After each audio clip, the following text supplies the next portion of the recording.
Okay, great. And another question for Scott. I would be happy if you clarify an issue which is not so much Los Angeles related. As we all know, Fedor will not defend his WAMA title against Verdun. So is it safe to say that the winner of this fight will get a shot at Alistair Overeem? I can tell you this, that when the fight is over, because, you can't determine the outcome of a fight, especially in mixed martial arts.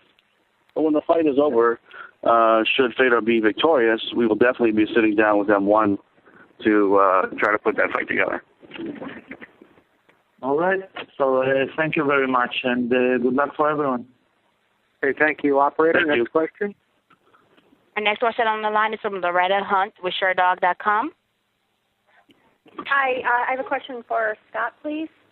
Scott, could you talk a little bit about how this type of event is different? It's a new type of event for Strikeforce to do. It's in a different type of venue, an auditorium venue. It's set up with in correlation with E3 and your relationship with EA. Could you just talk a little bit about that, how it will be different than other Strikeforce events, it being a shorter card, etc. And also, how are sales going for this show and also maybe the June 26th show up in HP? Okay, so basically what happened was, E3 was on the books probably 6 months ago, and EA Sports, as you know, is putting out the EA MMA game. And, asked us if we could do some type of event, whether it was a fan fest or was it we talked about 2 or 3 different types of shows, and we said, well, why don't we do a fight, and it'll be our first real time in the Los Angeles market, along with Showtime and having the TV deal. So we thought, hey, this would be a fun opportunity to do something in conjunction with EA Sports as part of the E3 convention. And then we started thinking about, okay, what kind of card do we take a challengers fight there? We looked at the available space. There was really a very tight grip on a lot of the venues in that area. So we couldn't throw a big arena show that we normally do for one of our big fights. And so do we want to throw a challengers fight? So we thought, we talked to Ken Hirschman, and we said, okay, well, what about throwing a hybrid type of show? And he greenlit it. And so, now we have an opportunity, which, it's kind of a sampling where you get to come to the fight. You'll have 2 fights on the undercard. It's not going to be a fight where normally we have 4 or 5. It's a little bit later start time. It's an hour later. But you get to see, some of the best and some of the up-and-coming guys that are trying to, keep their value up. And, we're happy to promote it. And, when you think about the Nokia Theater, it's the first time we've gone into a theater setting with Showtime. And, so the point of view will be a little different. We will have seating behind the stage as well in the stands. So it's not going to be, you're going to have a 360 view, and but it will be a little bit different. And what we did, just so you guys know, what we did just to make sure everybody has good viewing is, if you're sitting in the stands and you're looking up at a 4-foot stage and then another 3.5-foot cage, then it can be challenging for the viewing unless you're like 20 rows back. But what we did was we cut the cage so it will sit actually 6 inches off of the stage. So the viewing should be fantastic, and I'm looking forward to seeing the setup because it's very unique, and we're happy to put it together. How is the LA market treating you guys so far? LA is deceivingly not a very strong MMA market from past events that have come. Yeah, and I had heard that, and I'll tell you, Loretta, ticket sales are good, and we're probably about 2/3 there. So, the venue holds, I think, roughly around 7,200 people, including the stage setup, and I think we're about 2/3 there. Okay, great. And just really quick, how's June 26th selling with the Fedor main event? We just looked at that yesterday, and it's selling very well. It's scaling about 22-23% ahead of any of the shows we've ever done in San Jose. So we're expecting a big crowd. Do you think that's because you haven't done a show there since December? I just think that we have a lot of great fans here, and they want to come see the number one male fighter and the number one female fighter, and we got the rematch of Scott and Kung that we just announced, and Josh fighting Pat. So I think that they want to come see some great mixed martial arts, and we have a good fan base here, and I think they're happy to come out. So we're happy for the support in LA. We're happy for the support in San Jose, and it's going to be a fun time in both venues. Great. Thank you so much for the description. Thanks, Laura.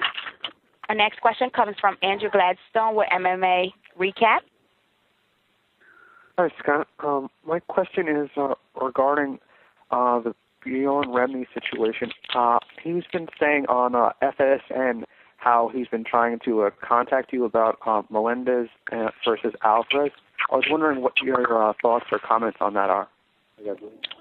Well, Bjorn and I finally talked a week ago, and basically, I let him know that, the door's always open. We work with a lot of people, but Gilbert's injured right now, and really there's really nothing to talk about because he's going to probably be out until November, December, so, we can revisit at a different time, maybe in 60 to 90 days. But right now, it's just, it's a situation where Gilbert just can't perform. Thank you, Scott. Mm-hmm. Go ahead. Our next question on the line comes from Eddie Goldman with No Holds Barred. Thank you very much. Hello to everybody. First question I have is, how you doing, everyone? How's everyone going? First question I have is for Robbie. And recently, over the last several years, you've been knocking a lot of guys out. Melvin Manoff, Scott Smith, Ninja, and a number of others. But your last couple losses were by submissions. The Jake Shields fight that we remember, and a few years before that, the Mayhem Miller. And Babalu is somebody who's known as his strength is more in wrestling and submissions.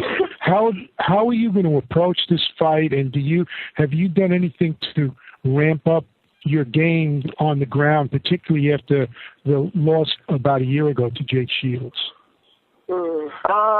Really, I've just been doing what I normally do, working on all my skills, striking, grappling, wrestling, and just trying to build everything at the same time. And I got caught in a submission. It was tight, and I made a mistake. So it was an easy mistake to fix, and that's what I've been doing. Have you done specific training for that to prepare for this fight with Babalu in terms of your grappling work? I grapple as much as I do anything else. I'm not leaving anything behind. I'm working on all my skills. So I've been wrestling and grappling and sparring.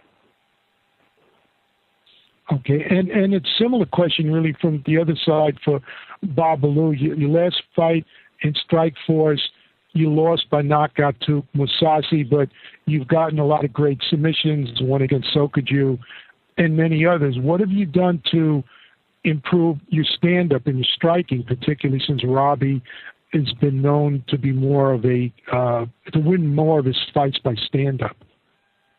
Well, I've been training as a normal too, and the only thing that I changed a little bit because Robbie's southpaw, and I have to have like a few sparring trainers and as a southpaw.